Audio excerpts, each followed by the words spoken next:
1988માં રશિયાના એક નાના એવા ગામડામાં આર્મેનિયામાં ખૂબ મોટો ધરતીકંપ આવ્યો.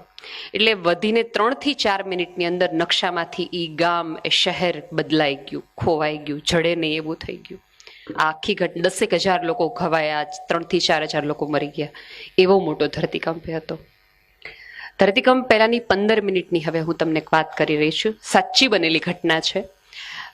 એ રસ્તા ઉપરથી એક પિતા અને પુત્ર પસાર થઈ રહ્યા હોય છે ગાડીમાંથી, અને પિતા છે પુત્રને મૂકવા જઈ રહ્યો છે સ્કૂલ માટે. એટલે પુત્ર ઉતરી જાય છે, એટલે પછી દોડીને પાછો આવે છે કે પપ્પા તમે મને લેવા આવશો ને. એટલે પિતાને આમ થોડુંક લાગણી થાય છે, એટલે ઉતરી વાલો કરે છે, માથું બાથું વાળબળ સરખા કરી દે છે, અને એવું કહે છે કે તને તું ગમે ત્યાં હઈશ ને ત્યાંથી હું તને લેવા આવીશ, હું તારી સાથે એટલી હદે રહીશ. દીકરો ઉત્સાહથી આમાં દોડતો દોડતો સ્કૂલમાં વહી ગયો. જેને સ્કૂલમાં જવું નહોતું એ છોકરો ત્યાં વહી ગયો. 15 મિનિટ પછી જોરદારનો ભૂકંપ આવે છે. બધે સમાચાર ફેલાઈ જાય છે, અને ઓલા પિતાના મગજમાં એમ થાય છે કે દીકરાને હું મૂકીને આવ્યો તો એની તો સ્કૂલ પડી ગઈ હશે. પહોંચે છે ત્યાં સુધીમાં તો ત્યાં મેદાન થઈ ગયું છે, કાટમાળનો, ઈંટો પથ્થરો બધું જ આમથી આમ થઈ ગયું છે. બધા પિતાઓ માતાઓ બધા રોવાનું શરૂ કરી દીધું છે, કોકે પ્રાર્થના શરૂ કરી દીધી છે, કોકે એમ લખાવી ફૂલો મૂકી દીધા છે, કોકે કેન્ડલ જલાવી દીધી. દરેકે પોતપોતાની રીતે પોતાના વ્યક્તિઓ ગયાનું દુઃખને રજૂ કરી દીધું છે. પણ એ સેમ્યુઅલના પિતા રોતા પણ નથી, મીણબત્તી પણ નથી કરતા, ફૂલો પણ નથી કરતા. ધીમે ધીમે ધીમે ધીમે ધીમે એ બધા ત્યાંથી જે ઈંટો પથ્થરોનો જે કાટમાળ થયો છે એને દૂર ખસેડી રહ્યા છે. બધા એને સમજાવે છે, મનાવે છે, કેટલું બધું કરવામાં આવે છે. પછી કોઈ કેવું પણ કે છે આનું મગજ ફરી ગયું છે, એનો દીકરો વયો ગયો છે, એટલે એ દુઃખમાં ને દુઃખમાં એ આ બધું કાઢી રહ્યો છે, કરી રહ્યો છે. બાકી આમાં હવે કોઈ બચે એવું જ નથી. વ્યવસ્થા એવી થઈ ગઈ છે કે આમાં કાંઈ શક્ય જ નથી. સવારના 4 વાગ્યા સુધી સેમ્યુઅલના પિતા એ બધો કાટમાળ એકલા શ્વાસ લીધા વગર કાઢ્યા જ રાખે છે. સવારે 4 વાગ્યાથી સુધીમાં એક એને કણસવાનો અવાજ આવે છે નીચે પથ્થરોમાં, અને એને એક હોપ બંધાય છે કે અહીંયા કોઈક જીવતું છે. વધુ ને વધુ એ દિશા તરફ જે અવાજ આવતો હતો ત્યાંથી એણે કાટમાળ ખોલવાનું શરૂ કર્યું, ને સરસ રીતે બધું ચોખ્ખું કર્યું. અંદરથી તરત એક પપ્પા ડેડી એવો અવાજ આવ્યો. એટલે એના પપ્પા ધ્રુસકે રડવા માંડ્યા. પછી એમ કીધું પપ્પા હજી 2 જણા મારા મિત્રો અંદર છે. એટલે 2 મિત્રોને બહાર કાઢે છે. સેમ્યુઅલ બહાર આવે છે. સેમ્યુઅલ એના પપ્પાને ભેટવાના બદલે, થેન્ક યુ કહેવાને બદલે તરત ઓલા 2 ભાઈબંધોને એવું કહે છે, મેં તને કીધું તું ને મારા પપ્પા આવશે.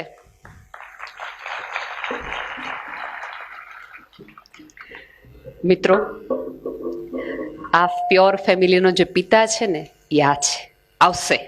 શ્રદ્ધા રાખજો, અને એ શ્રદ્ધા તમારામાં રોપી શકાય. તમે પણ, કેમ કે 5,000 લોકો 5,000 ફેમિલીના પિતા બન્યા છે. તમે પણ આવી કોઈક એક ફેમિલીનો સધિયારો બનો, મિત્ર બનો, કે અડધી રાત્રે કોઈને ફોન કરવાનું મન થાય તો એને તમારો નંબર પહેલો યાદ આવે.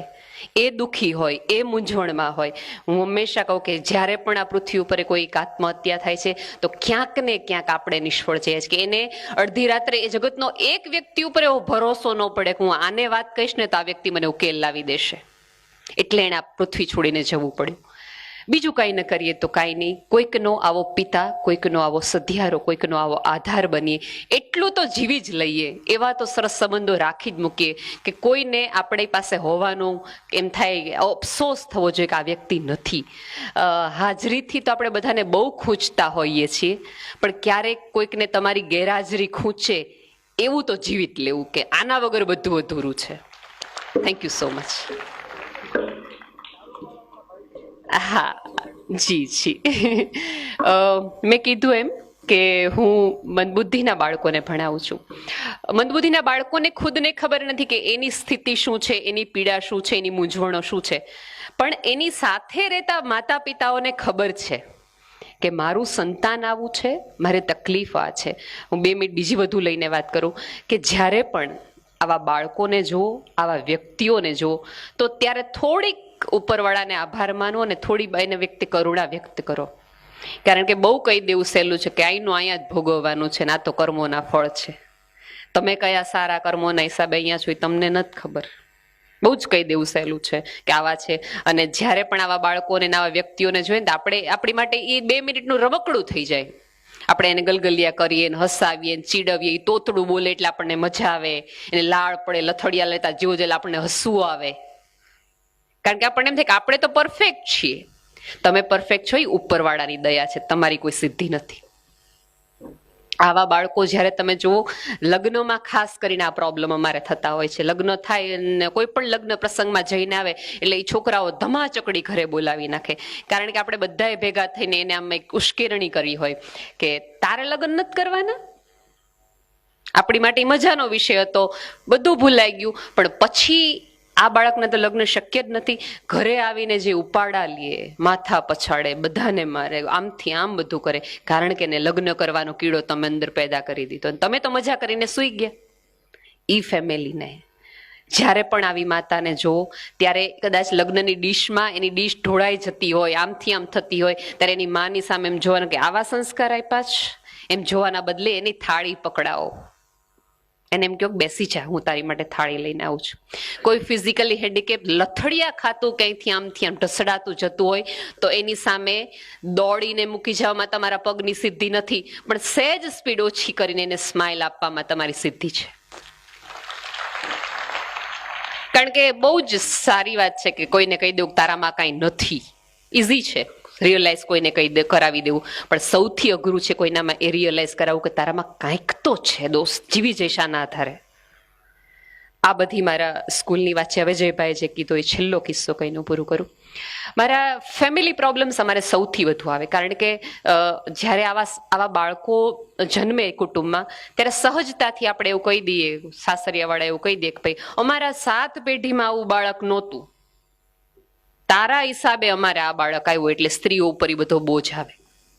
ડીએનએ રિપોર્ટ કહેતો હોય કે આ વેલામાંથી આવ્યો તોય નહીં, આ બેનના હિસાબે. બાકી અમે તો કેવા બધા આઈન્સ્ટાઈનના દીકરા, અમારે ત્યાં મંદબુદ્ધિ હોય.